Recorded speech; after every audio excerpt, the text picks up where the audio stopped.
Баршаңызға сәлем достар. Бүгін біз жасминка повязка тігетін боламыз. Матаны алдын ала қырқып дайындап алдым. Ұзындығы 55 см, ені 12 см. Ал артқы бөлігі ұзындығы 20 см, ені 12 см. Екі бөлікті де дайындап аламыз.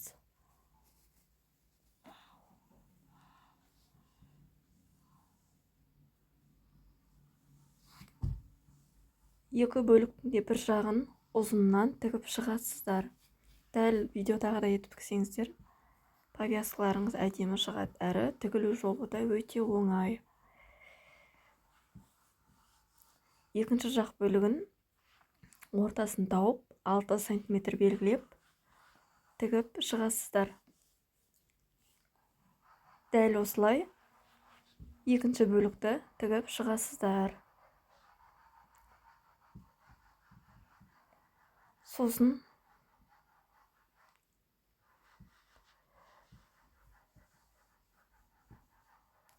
аударып үтіктеп алыңыздар. Үтіктеп алып тіксеңіздер әдемі шығады. Сосын оң жақ екі бетті беттестіріп тігіп шығасыздар. Дәл видеодағыдай етіп тіксеңіздер болады. Сол жағына беттестіріп тігіңіздер. Ортасы кішкене жаңа 6 см тіктік қой. Сол жері кішкене ашық болып тұрады. Дәл сол жерінен екінші бөлікті кіргізіп, оң бетпен оң бетті беттестіріп тігіп шығасыздар. Сол жағымен. Тігілу жолы өте оңай. Кез келген матаны қолдануға болады.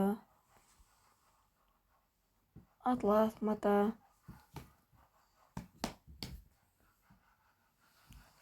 Менің тігіп жатқан матам софт.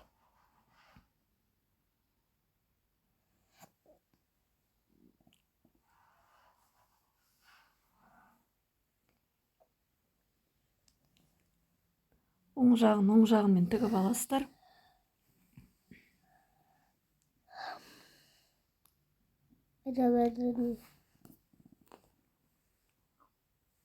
Достар, каналыма тіркеліп, лайк басуды ұмытпаңыздар.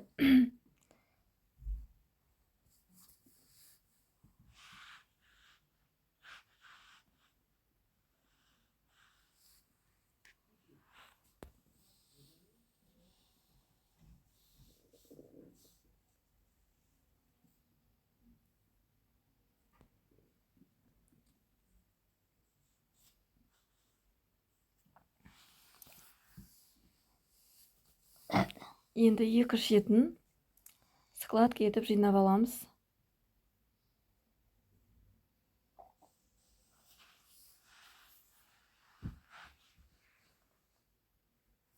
Өздеріңіздің қалағандарыңызша жинасаңыздар болады. Сборка етіп жинасаңыздар да болады. Ол да әдемі көрінеді. Дәл осылай екінші бетін тігіп аламыз.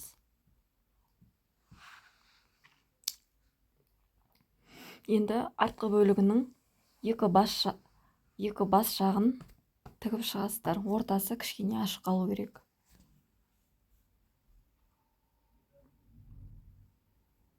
Где-то 4-5 сантиметрдей тігесіздер. Енді жаңағыны повязканың ішін склад еткен жағын кіргізіп,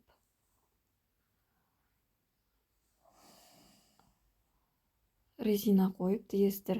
Резинаның ұзындығы 11 см, ені 2 см, 3 см болады.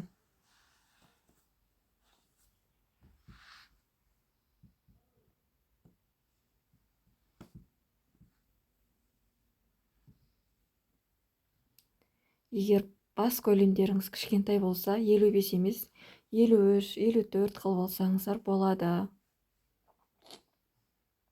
Дәл жаңағыдай екінші жақ бетін кіргізіп аламыз. Резинаны қойып, тігіп аласыздар.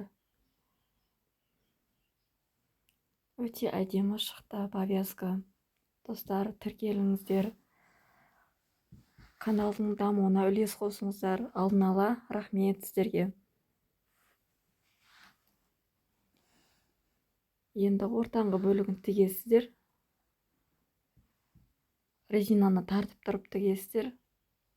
Сол кезде әдемі көрінеді.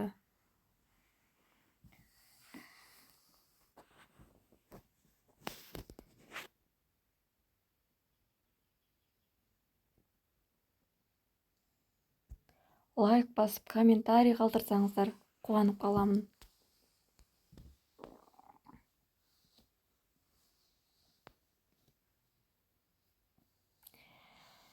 Міне, повязкамыз дайын. Өте әдемі шықты.